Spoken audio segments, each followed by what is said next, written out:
And what kind of update can you give us on the cheetah cubs? So we have 3 cheetah cubs that were born here in May, at the very end of May, and they are thriving. They are growing big and strong, and they are just doing exactly what they're supposed to do. They're playing, roughhousing with their brothers, and learning the tricks and trades of being a cheetah.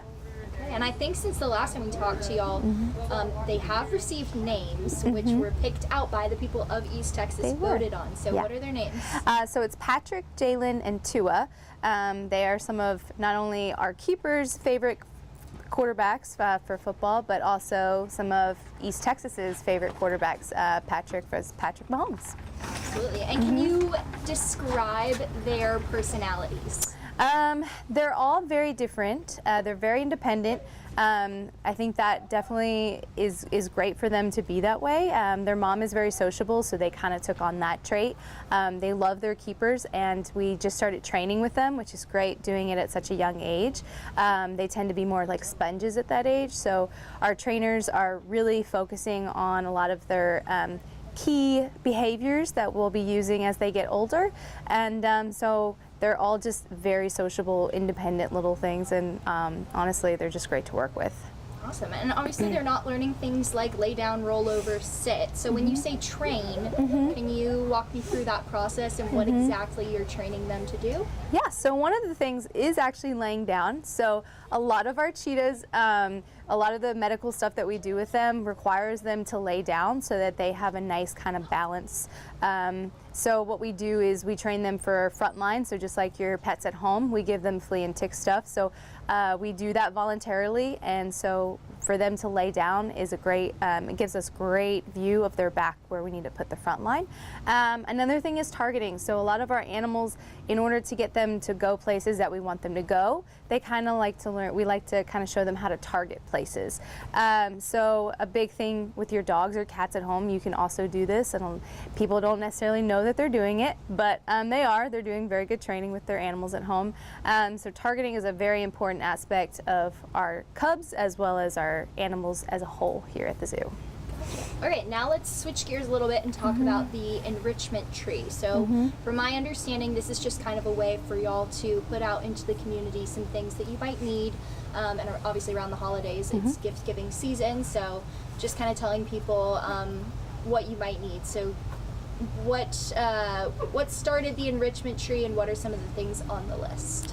Well, the enrichment tree started quite a while ago, actually, and it was little things here and there for our enrichment program, stuff that people could easily get, such as French dressing or ketchup or hot sauce, stuff that people don't normally think that animals actually like, but they do. Some of our giraffes' favorite things are hot sauce, and our rhinos is French dressing. They're very simple things, but we've kind of expanded on that in recent years.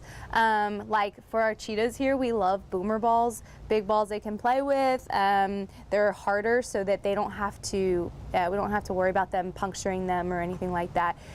It's the same stuff that you might do with your pets at home, just a little bit more durable. And then of course some of our larger animals, so I work with the elephants as well, we love to put their foods in different types of boxes, and we have to have big durable boxes for them, and they cost a lot of money. So of course any type of help from the whole community as a whole is always appreciated for our animals, and it definitely benefits them in the long run. So how can people access the list? So the list is actually online. You can get it through our Facebook page, as well as probably on our website as well. And if you can't find that online, you can always come to the zoo, and I'm sure we have a list for everybody to look at. Okay. Is there anything else you would like to add about the enrichment tree or the cubs? I would love to talk more about the cubs too. So our cubs here, since they were born here at the zoo, we love to kind of note that they are part of a breeding program here at the zoo, and we're very big on conservation here, and they are a big part of that. The breeding program here helps build our numbers here in our facility, as well as the population here in the United States throughout facilities. However, they are basically ambassador cheetahs for the cheetahs in the wild.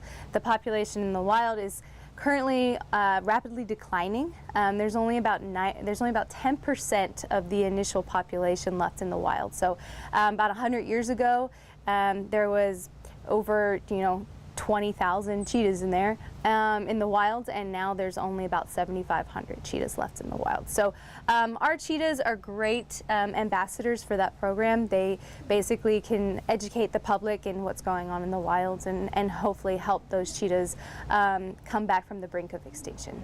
Okay. And will these cheetahs, are they going to stay here their whole lives, or do we not know? So they may not stay here their whole lives. It really depends. They have gone into the breeding program. Their genetics could be viable based on kind of the influx of cheetahs from other facilities as well. And so they could go to a different facility here in the future and hopefully start their own family and put their genetics out there in the population.